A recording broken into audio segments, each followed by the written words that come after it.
Hello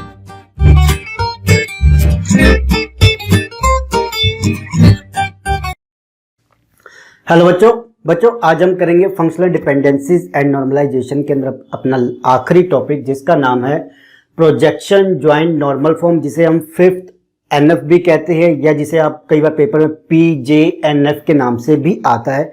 and साथ साथ करेंगे ज्वाइंट डिपेंडेंसीज। तो पहले हम देखेंगे ज्वाइंट डिपेंडेंसीज। जब ये कॉन्सेप्ट क्लियर हो जाएगा तो आप फिफ्थ एनएफ फॉर्म को बड़े आसानी से समझ लेंगे। बट पहले इसको समझते हैं कि ज्वाइंट डिपेंडेंसी क्या होती है। पेपर के अंदर मैं एक चीज बता दूं, कई बार आपको फिफ्थ एनएफ फॉर्म नहीं आती, सीधा ज्वाइंट डिपेंडेंसी पूछी जाती है, तो ये चीज क्लियर करना। देखो क्या चीज कहती है कि एक रिलेशन है हमारे पास, relation R is in 4NF, जिसे हम कंसीडर करके चल रहे हैं कि वो 4NF में है already, and it decompose into R1 R2 and up to Rn, जिसे हमने डिकम्पोज किया हुआ R1 R2 और Rn में, ठीक है, जब हमने फोर्थ नॉर्मल फॉर्म में किया। देन वो ये कहता है कि लेट की the R satisfy the joint dependency. वो कहता है कि मान लो कि अगर ये ज्वाइंट डिपेंडेंसी सेटिस्फाई करता है, जो हमने टेबल डिकम्पोज किया हुआ है, तो उसका मतलब क्या है कि star R1 R2 R3 up to Rn equal to R, यानी कि प्रोजेक्शन का सिंबल लिया हुआ कि दिखाने के लिए कि R1 R2 का हमने सारे के सारे एट्रीब्यूट आ रहे हैं जब हम इनका प्रोजेक्शन करें, ओके R। बट साथ साथ वो क्या कहता है, if and only if joining of R1 to Rn equal to R, जब मगर हम इनको ज्वाइन कर दें। ज्वाइन का मतलब यहाँ पे नेचुरल ज्वाइन की बात कर रहे हैं कि आपने जितने भी रिलेशन के अंदर से डिकम्पोज किया हुआ है R1 से Rn तक, उन सबका अगर मैं ज्वाइन करता हुआ चला जाऊं तो मुझे क्या मिले, जो मेरा ओरिजिनल टेबल था वो मिले, यानी कि R1 का नेचुरल ज्वाइन R2 से, नेचुरल ज्वाइन Rn से लेके R तक। अब ये चीज आपको क्या कहते हैं, ये मेरी क्या है, ज्वाइंट डिपेंडेंसी है। बट आप कहोगे कि सर ये चीज तो हमारे पास जब हम लूजलेस कर रहे थे, हमारे पास लूजलेस का हमने जब कॉन्सेप्ट किया था कि ये होनी चाहिए, तो वहां पे देखो डिफरेंस क्या था कि हम वहां पे अप्लाई नहीं कर रहे थे। हमने वहां पे तीन कंडीशन देखी, यूनियन निकाली, इंटरसेक्शन निकालिया, देन इंटरसेक्शन के बाद उसको सुपर की निकालने की कोशिश की कि ये होना चाहिए। तो अगर वो नहीं होती तो वो क्या कहते हैं कि भाई फिर हमें आगे मूव ऑन करना पड़ता है या हमें छोड़ना पड़ता वहां पे।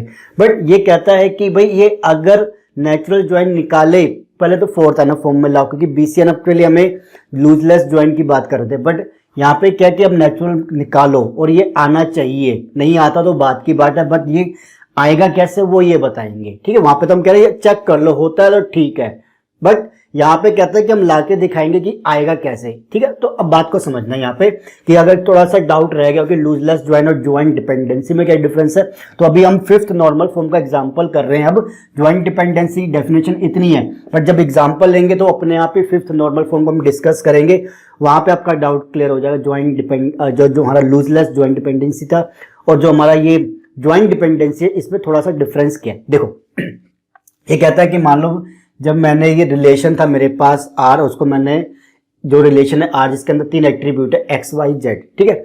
अब ये कहते हैं कि इसको मैंने ब्रेक करके इन दो टेबल में कन्वर्ट कर दिया, जिसके अंदर X Y है और इसके अंदर Y Z है, ठीक है। ये मेरा क्या है, अब फोर्थ नॉर्मल फॉर्म में मल्टी वैल्यू डिपेंडेंसी जो होती मैंने रिमूव कर दिया। अब जो जहां जहां मैं बताऊंगा सिर्फ उसको देखना, इसके अंदर XY है और इसके अंदर YZ है, ठीक है। अब ये कहते हैं कि भैया चलो चेक करते हैं कि क्या ज्वाइंट डिपेंडेंसी है या नहीं है। तो कैसे इन दोनों को ज्वाइन करेंगे, नेचुरल ज्वाइन, तो कॉमन एट्रीब्यूट क्या है, YY है। तो यहाँ पे हम क्या करेंगे, Y के बेस पे वैल्यू को मैच करेंगे और आंसर निकालेंगे। देखो यहाँ पे Y1 है, यहाँ पे Y1 और यहाँ पे Y1 है। यहाँ इस टेबल में दो बार है तो हम दो बार लेंगे। Y1 के क्रॉसपोंडिंग X1 है मेरे पास और Y1 के क्रॉसपोंडिंग Z2 है, आ गया। अब Y1 इससे अटैच होगा तो Y1 आ गया दोबारा से, यहाँ पे X1 लेके आएगा अपनी वैल्यू को और यहाँ पे Z1 दो आ गई। नेक्स्ट मूव करते हैं Y2 के लिए, Y2 है यहाँ पे, तो Y2 के क्रॉसपोंडिंग X1 है और इधर Z1 है, आ गई है। नेक्स्ट चलते हैं Y1, यहाँ पे फिर से दो बार है तो Y1 के क्रॉसपोंडिंग X2 दो बार लिख लेता हूँ कि दो वैल्यू आनी है। यहाँ पे Y1 के क्रॉसपोंडिंग Z2 है और यहाँ पे Z1 है, बन गई है। तो ये क्या हो गया, नेचुरल ज्वाइन जब मैंने किया इस दो रिलेशन का जो डिकम्पोज थी 4NF में आने के बाद, तो यहाँ पे मैंने देखा कि जब मैच कर रहा हूँ ओरिजिनल टेबल से इस डेफिनेशन के अकॉर्डिंग, तो मेरे पास एक स्पूरियस टप्पल मिल रही है, एक्स्ट्रा टप्पल मिल रही है जो कि मुझे नहीं चाहिए, जो कि मुझे नहीं चाहिए। हमने क्या कहा, इक्वल होनी चाहिए, ठीक है, या कम होती तो फिर भी हम मानते कि हो सकता है रिडंडेंसी की वजह से हमने इसको कम मान लिया, बट एक्स्ट्रा तो नहीं ला सकते ना। तो यहाँ पे क्या हुआ कि नेचुरल ज्वाइन, ये मत कहना गलत हो गया, ये नेचुरल ज्वाइन हमें एक्स्ट्रा टप्पल दे रही है। अब वो क्या कहता है कि हमें एक नेचुरल ज्वाइन और करना पड़ेगा, बट कैसे समझो। अब यही मेन पॉइंट है आपका लूजलेस ज्वाइन का और ज्वाइन डिपेंडेंसी का। वो कहता है कि ये हम इसको अब तक 4NF में तो लेके आ चुके हैं, मतलब हमने इसके अंदर तो multi value dependency, functional value dependency, transitive, ये वो एक्स्ट्रा वैल्यू कितनी चीजें निकाल रही है, तो हम समवेयर पहुंच तो चुके हैं, समवेयर हमने तो गलती करी होगी क्या। वो कहता है आपने इसको दो को तो ज्वाइन किया, आपके पास एक्स्ट्रा टप्पल आई है, कोई डेटा तो लूज नहीं हुआ, कोई बात नहीं, हमें इस एक्स्ट्रा टप्पल को हटाना ना। तो उसके लिए उसने क्या कहा कि ज्वाइन डिपेंडेंसी को थोड़ा सा क्या करते हैं कि हम एक टेबल में और स्प्लिट कर लेते हैं, एक टेबल में और स्प्लिट कर लेते हैं। दो में तो किया ही है, एक में और कर लेते हैं। तो यहां पे इन्होंने जेड और एक्स में कर लिया, एक्स जेड बोल लो, जेड एक्स बोल लो, एक ही बात है।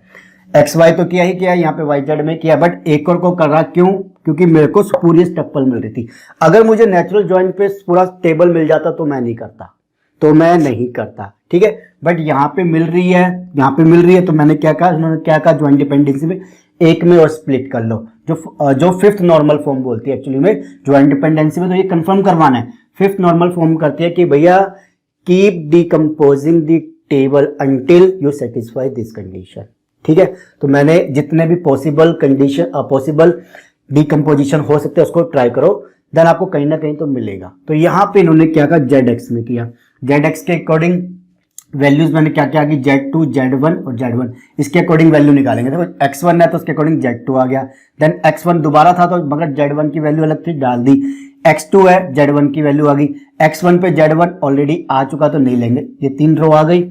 अब क्या कहता है, इनका नेचुरल ज्वाइन करो, बट ध्यान से जब पेपर में आएंगे तो ये गलती करने वाले, वो क्या है, आप क्या करोगे, इसका कर दोगे, नहीं, हमें अब ये तो निकाल चुके हैं ना इससे, तो इससे इसका करना है, इससे इसका करना है। क्यों? क्योंकि एक्स्ट्रा टप्पल जिसमें उसी को तो रिमूव करूंगा मैं, ठीक है। कभी पता चले आप इसको उठा के अब इससे करने लगे, चेक करोगे कि होगा नहीं होगा, या इसको उठा के इससे करने लगे, चेक होगा नहीं होगा, नहीं गाइस, हम निकाल चुके, हमारा आंसर इसी से आ जाएगा। देखो कैसे। अब वो कहता है कि भाई Z join over Z x करेंगे हम, मतलब एक कोई भी आप ले लो वैल्यू, उसके बेस पे हम कर लेंगे यहाँ पे, ठीक है। अब कैसे होगा, देखो x1 z2 हम दो वैल्यू मैच कर सकते हैं, एक से भी निकाल सकते हो। चलो एक क्या काम करते हैं, हम इसी के बेस पे निकालते हैं। x1 की वैल्यू यहाँ पे है, ठीक है जी, तो x1 की वैल्यू यहाँ पे लिख दी। अब मेरे पास यहाँ पे कॉरस्पॉन्डिंग क्या है, y1 है। यहाँ पे एक्चुअली क्या करना है, x1 की वैल्यू नहीं लेनी, हमें दोनों लेने पड़ेंगे, क्योंकि दोनों मेरे एट्रीब्यूट मैच करते हैं, क्योंकि यहाँ पे फिर z का हमारे पास क्या हो जाएगा, मिसमैच हो सकता है, तो दोनों लेंगे। इसलिए मैंने लिखा ज्वाइन ओवर जेड एक्स, में गलत बता गया, sorry, join over Z x, दोनों की वैल्यू मैच करानी है। जहां पे इसके अंदर जेड एक्स के अंदर x1 और z2 मिले जेड में, उसको पकड़ो, x1 एंड z2 ये दोनों मैच हो गए, इसके उठाओ, इसको यहां रख दो, ठीक है। x1 z2 कहीं और मैच कर रहे, x1 z2 x1 z1 कहीं और मैच नहीं कर रहे, ये रो आ गई है।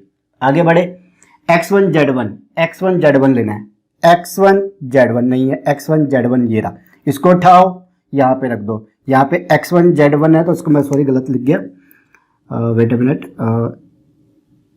x1 z1 इसको मैं 1 कर देता हूँ, वेट अ मिनट, ठीक है, x1 z1 ले लेते हैं। अब हो गया, y1 आ गया, कोई बात नहीं, इसको अभी कर लेंगे। अब आता है x1 सॉरी, अब आता है ये कर लिया। अब x2 z2 पहले चीज चेक करते हैं, x1 z1 कहीं और पे भी है क्या, x1 z1 एक तो ये रहा, x1 z2 एक ये रहा, ठीक है। तो x1 z2 इसको सही कर लेते हैं, यहाँ पे ऐसे ले लो, मैंने आगे पीछे कर लिया गलती से, ये चीज यहाँ पे आ गई। दोबारा देखो x1 z1 लाना है, x1 z1 मेरा यहाँ पे, उसको उठाया, x1 y1 को यहाँ पे रख दिया, पूरा आ गया। अब x1 z1 एक दोबारा से जिसमें y2 है, तो x1 y2 z1 आ गया, ठीक है। अब तो और कहीं पे है नहीं, तो x2 z1 देखना है, x2 z1 ये है, x2 z1 ये वाली रह गई थी जिसमें y1 की वैल्यू है, z1 है और x2 है, ये चारों आ गई। अब ये देखो मेरी यहाँ पे खत्म हो चुकी है, क्योंकि यहाँ से मैं इधर मैच करा रहा हूँ, मेरे को ये तो नहीं चाहिए कि नेचुरल ज्वाइन में जो सिर्फ कॉमन निकलते हैं हम वही लेते हैं, तो ये एक्स्ट्रा थी, इससे ऐड कर दी हमने। तो अब ये मेरे पास क्या है, एक टेबल बन के है नेचुरल ज्वाइन का, इसको चेक करते हैं ओरिजिनल टेबल से।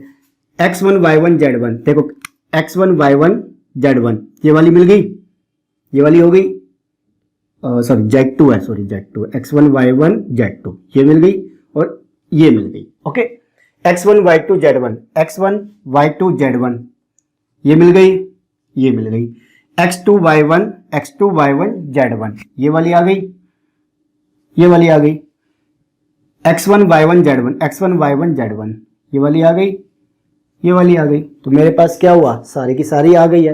तो इसमें वो क्या कहता है कि भाई आपको डिकम्पोजिशन दोबारा करना पड़ेगा। अगर आप नेचुरल ज्वाइन से नहीं मिलता तो नेक्स्ट डिकम्पोजिशन आपको हेल्प करेगा।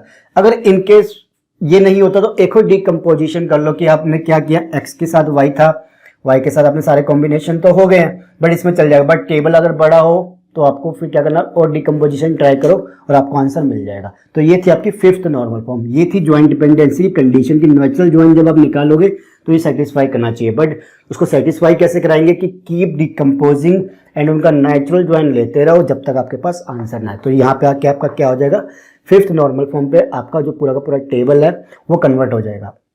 तो गाइज ये तो हो गया टॉपिक, बट इसके अलावा ना मैंने जो कई बुकों में पढ़ा कि 6 नॉर्मल फॉर्म भी होती है जो डोमेन से रिलेटेड होती है, बट हमारे पास नहीं है सेक्शन। और प्लस में एक डी नॉर्मलाइजेशन का भी कॉन्सेप्ट होता है जो हमारे सिलेबस में नहीं है, तो हम इसे डिस्कस यहाँ पे अब नहीं करेंगे। हमारे लिए जो यूनिट थी सिर्फ नॉर्मलाइजेशन तक थी, जो कि फोर्थ कई बुकों में, कईयों में तो 3NF या BCNF तक होती है, हमने कई सिलेबस में 4NF और 5th NF तक होती है, तो सारी डिस्कस कर लिया गाइस, ये आपके पास हो गया। अब हम आगे जाके जो करने वाले हैं, जो हमारा जो कॉन्सेप्ट आता है कॉन्करेंसी कंट्रोल का, उसको डिस्कस करेंगे। तो यहाँ तक के लिए हमारे पास हो गया, कोई डाउट हो तो कमेंट कर दीजिएगा, ठीक है। थैंक यू एंड गाइज, अगर वीडियो अच्छी लगी तो लाइक एंड शेयर, चैनल को सब्सक्राइब करना मत भूलिएगा। Thank you and take care.